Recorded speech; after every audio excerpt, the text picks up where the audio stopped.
savoir l'opinion de certains étudiants du cégep Édouard-Montpetit concernant le journalisme à Pottin ainsi que son influence sur notre société. Je parle en général, peut-être de lire les potins, surtout sur les vedettes aux États-Unis, comme Rihanna, Miley Cyrus, toutes ces grandes vedettes-là qu'on entend souvent parler.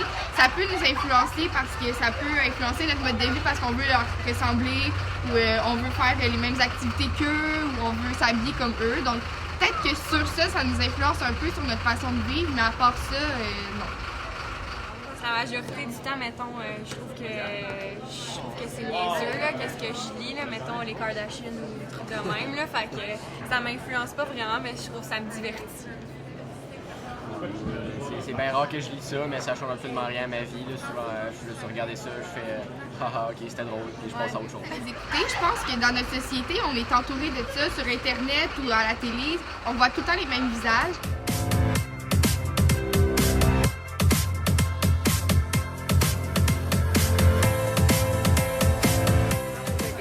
C'est vraiment uniquement par les réseaux sociaux, parce que j'écoute genre jamais la télé, parce que ça m'intéresse vraiment pas écouter la télé, puis j'ai pas de temps.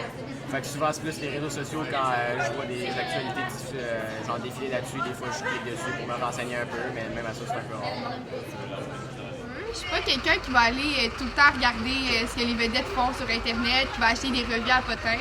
Mais exemple, plus dans les émissions, j'aime ça m'informer, des émissions comme Accès limité, exemple, que là on peut suivre une vedette pendant une journée, surtout les vedettes québécoises. Ça, j'aime plus ça.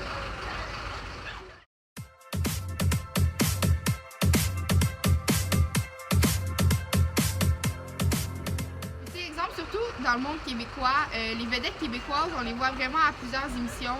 Puis ils font comme partie intégrante un peu de notre vie parce qu'on les voit à la télé, on les écoute à la radio, on les voit sur Internet, donc on n'a comme pas vraiment le choix. C'est pas vraiment un choix de s'informer sur eux, c'est plus l'information qui nous l'impose un peu parce qu'ils sont toujours là.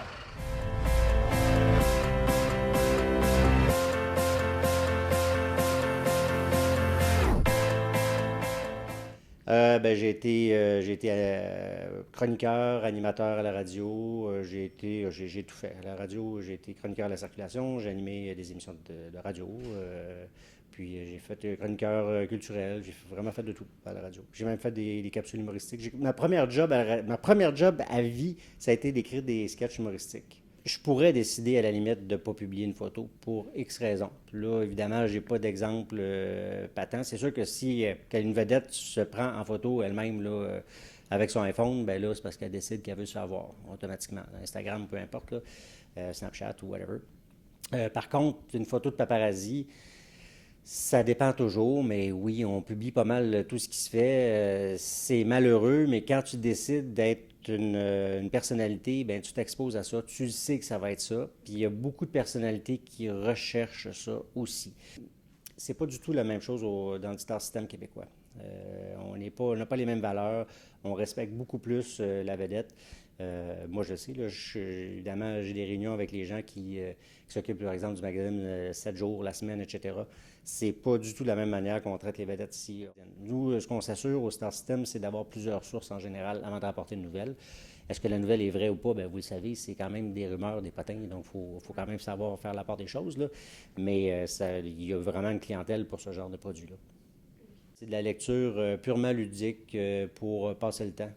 Vraiment, là, c'est pour se détendre. Puis les gens lisent ça, ils peuvent lire ça dans l'autobus, en vacances, sur la plage. Je pense pas que ça change quoi que ce soit. Il y a des gens qui sont complètement obnubilés par certains artistes, là, mais sinon, ben non. En fait, nos magazines, ils ont quand même pas mal de portée. Au niveau de l'achat, oui, il y a quand même, c'est sûr, là, tous les magazines, c'est vu. Là. Peu importe la compagnie, peu importe le nom, peu importe la marque, oui, il y a une décroissance. Ça, c'est sûr et certain. Par contre, ce genre de magazines-là, nos magazines à nous, la décroissance est moins forte. Parce que, et pourtant, les nouvelles souvent se retrouvent sur Internet, mais différemment. Nous, on est quand même très, très à l'avance. Hein. Souvent, étrangement même, on réussit des fois à publier des nouvelles qui sortent chez nous avant qu'ils sortent aux États-Unis. Mais c'est sûr qu'il y a une décroissance au niveau du magazine. Ça, c'est sûr et certain, c'est partout. Premièrement, pas juste parce qu'il y a l'Internet, mais aussi parce que le coût de la vie monte.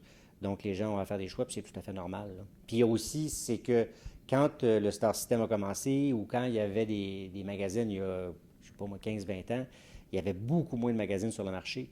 Il y en avait, je ne sais pas combien, mais aujourd'hui, je pense qu'on est rendu à près de 375 magazines par mois qui sont disponibles pour le consommateur. C'est énorme. Le consommateur, maintenant, il se dit, bien, je choisis quoi là-dedans? Contrairement à ce qu'on peut penser, parce que souvent, les annonceurs se disent, ah, mais là, le magazine, ça vend moins, il y a beaucoup d'Internet. Bien, ça vend pas moins, c'est qu'il y en a beaucoup plus sur le marché. Donc, c'est juste ça. C'est plus ça, en fait.